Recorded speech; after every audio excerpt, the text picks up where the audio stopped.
Уг хүннүүдээс нь 14 м өндөр, 18 м өргөнтэй, хагас сая метр даваа орсон бүтээл юм а. Уг дээлийг том хэлбэрээр бүтээснээр Монгол улсын ёс заншлыг дэлхийд сурчлагаас гадна хойч үедээ үндэсний хувцсны талаар таниулах зорилготой юм а.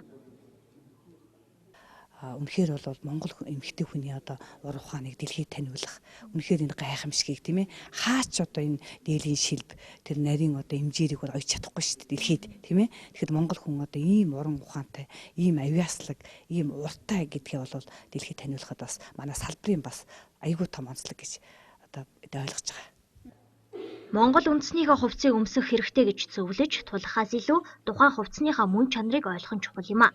Иймээс Эрдэнэт дархан Говьсөнбөр Дундгой аймгийн Эрдэнэлээ сумаас чадварлаг оёдлчид ирж хүннүү дээлийг уралсан байна.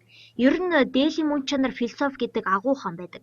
Хүннүү дээлийн ингэрт байгаа хаан хээ ханьцсан улаан эмжээр зэрэг шийдлүүд нь гүн гүнзгий утга агуулгатайгаар хийгджээ. Хаан хээ маань бол бас тодорхой хээ болгоных нь үзүр болгон бол энэ бол өсөг байсан байлээ.